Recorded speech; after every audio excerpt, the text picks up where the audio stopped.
à l'académie qui date des années 80. Le président Alain Doucet de la Ligue Occitanie qui a la responsabilité juridique des académies nationales, fédérales, dans l'Occitanie, souhaite et m'a chargé de faire le tour. Je fais le tour, je discute avec les uns les autres, partager les problèmes, voir les réussites, et elles sont nombreuses, ne serait-ce que sur le bac, dans les 3 académies que j'ai déjà visitées, les académies fédérales, elles sont sur 5 endroits dans notre territoire. Elles sont à Montpellier, que je n'ai pas encore vu, à Béziers où je suis allé. Bien évidemment, c'est ma ville, mais j'y suis allé en premier, c'était le plus facile. Donc à Perpignan, à Toulouse, c'est le seul endroit où il y a 2 académies au même endroit, puisque les académies sont mixtes, mais à Toulouse, il y a tellement de filles et de garçons qu'il a été fait 2 académies au même endroit, avec 2 profs. Et à Castres, où je dois aller bientôt, d'ici une quinzaine de jours. La Ligue Occitanie fonctionne avec un programme préétabli de formation sur l'individu. Tout ça est prévu et programmé par la direction technique nationale de l'ancienne DTN, tout ça nous vient de Marcoussis, avec des moments de préparation individuelle sur tel et tel thème, des joueuses ou des joueurs à qui il manque certains domaines pour progresser. Tout ça est très individualisé et l'objectif final est de faire en sorte que nous ayons les joueurs, les monter à leur meilleur niveau possible et si possible dans les équipes de France de jeunes pour le plus d'entre eux. Par rapport à ce fonctionnement, nous avons aussi des arbitres dans les académies. Ça c'est relativement nouveau. Ici il y en a 7-8, à Castres il y en a, à Béziers il y en a, à Perpignan il n'y en a pas, mais à Montpellier il y en a aussi. Donc on met des arbitres du même âge, donc en formation qui ont des cours spécifiques d'arbitrage à la place de spécificité rugby, mais qui participent à la muscu, à la préparation physique. Oui, donc je disais, il y a 3 points dans la formation qui doivent être abordés et qui sont primordiaux, aussi importants l'un que l'autre. Donc la partie scolaire, bien évidemment, parce que beaucoup réussiront dans le rugby, mais tous ne réussiront pas. Et les carrières sont courtes, on se doit absolument d'amener le joueur à leur meilleur niveau scolaire. La partie rugby, et puis il y a la partie savoir-être qui est absolument indispensable.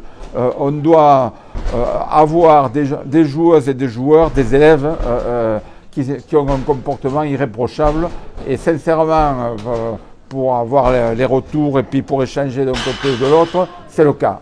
Mais ces 3 parties sont indissociables.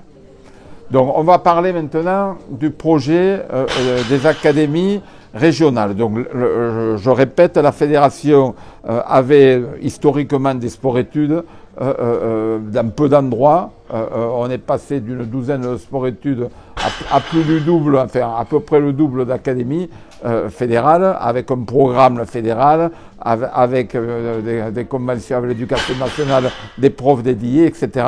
Donc la Ligue Occitanie, comme peu de ligues le font, je crois qu'il y en a une autre, mais peu de ligues le font. La Ligue Occitanie, le président Doucet et puis toute son équipe a souhaité mettre en place des académies dites régionales pour les joueurs qui soit sont trop éloignés dans des départements qui sont trop loin des académies existantes, celui qui ne veut pas venir interne mais qui a un certain bon niveau à Cahors par exemple, qui n'a pas envie parce qu'il ne veut pas quitter chez soi ses parents, sa famille, ça sera possible pour lui. Et il y a un autre objectif, l'élève qui ne va pas réussir le concours d'académie nationale, mais de peu, cet élève qui est très proche du haut niveau, mais qui n'y est pas tout à fait.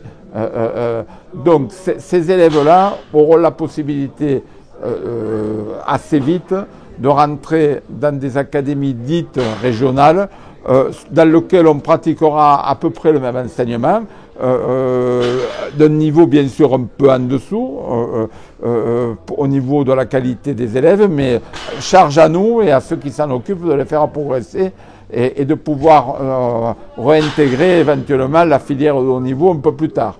Donc pour l'instant, Tarbes fonctionne déjà. Il manquait juste la convention à signer. Elle a été rédigée ces jours-ci et elle va être signée rapidement. On a un projet très rapidement, Rodillan, à côté de Nîmes, qu'on doit rencontrer la semaine prochaine. Et on a un projet Cahors qui fonctionne déjà en partie, mais sur lequel il faut qu'on cadre les détails. On a mis un cahier des charges très précis, c'est-à-dire que les mêmes objectifs, travail sur l'individu, on ne prépare pas d'équipe. Si dans une académie il n'y a pas de pilier, il n'y a pas de pilier. Ce n'est pas une équipe qu'on constitue. Avec un nombre d'élèves, de filles et de garçons, on reste sur la mixité, pareil, c'est important. Il n'y a aucune raison, à une époque où il n'y avait que des garçons, mais la pratique féminine n'était pas assez développée. Aujourd'hui c'est le cas, il faut on se doit d'avoir des filles et des garçons, et ça sera le cas. Donc il y a un travail précis, donc on est en train de conventionner avec les établissements scolaires et il y aura soit un club partenaire, soit un comité départemental partenaire, ou soit les deux. Par exemple, à Tarbes, le comité départemental et le club de Tarbes seront partenaires de l'académie pour amener, en plus du professeur chargé de l'enseignement et détaché sur l'académie, pour amener des éducateurs complémentaires, des personnes en charge pour venir aider et pour avoir une formation individualisée. La politique fédérale dès l'arrivée en fonction de la nouvelle gouvernance, il y a 4 ans, c'était de rapprocher des pôles espoirs, et on a donc fait muter les 10 pôles espoirs en 26 académies pôles espoirs dispatchées sur le terrain, et le fonctionnement arrivera optimum à la fin de la saison 2021-22, j'espère, dès que la crise sanitaire sera passée. L'évolution de ce système, c'est que vraiment on rentre dans l'individualisation du travail chez les jeunes joueurs et joueuses, puisqu'on a intégré les filles dans ce process qui sont considérées comme les garçons, au même titre, avec le même nombre d'entraînements, avec le même encadrement.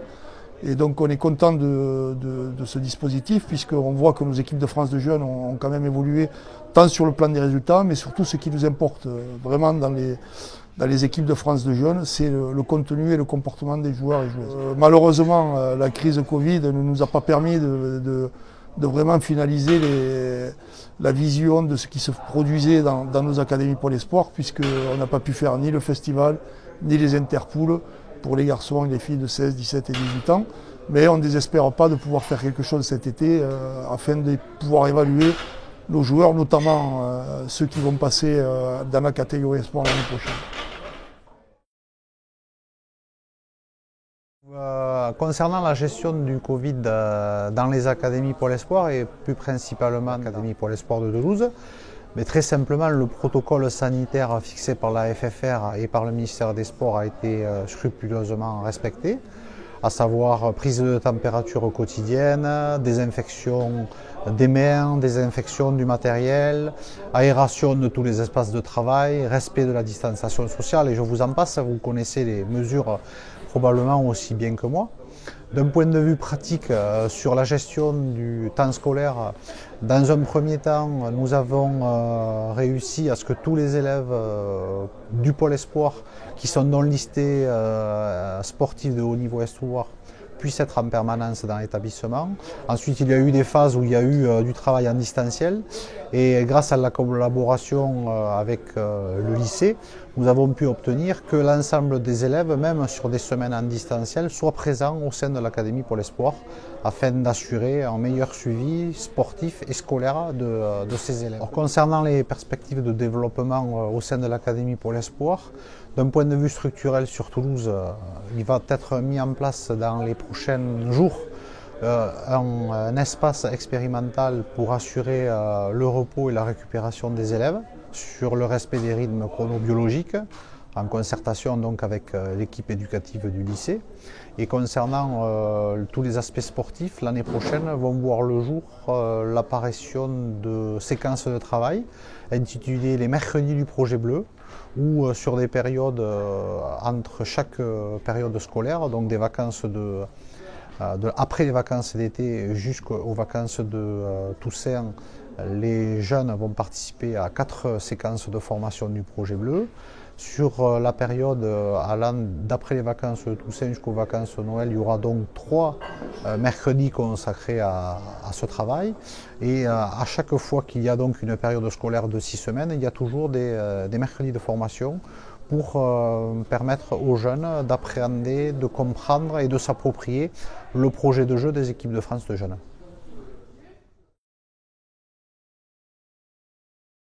La grande et longue histoire du pôle qui était appelé Jolimont, qui maintenant s'appelle Stéphane Hessel du fait du changement du nom du lycée. Son excellence, son histoire très riche et très variée, puisque c'est un pôle qui a donné des championnes et des champions à l'échelle nationale et à l'échelle internationale. Donc une participation de la vie des pôlistes au sein du lycée, c'est-à-dire qu'ils ne sont pas uniquement ils ne sont pas à huis clos, ils participent aussi à la vie du lycée, ils sont toutes et tous internes, ont de très bons résultats. Chaque année, nous avons, ils sont 100% de lauréats sur les sessions de baccalauréat, des pôlistes qui réussissent le projet scolaire, le projet sportif de haut niveau, le projet éducatif. On est ravis de les avoir au sein de notre structure. Ils participent au dynamisme, ils participent aussi à la réputation du lycée, puisque quand on a un média national qui s'intéresse au pôle, c'est un coup de projecteur à l'échelle nationale. Donc on est ravis d'accueillir cette structure.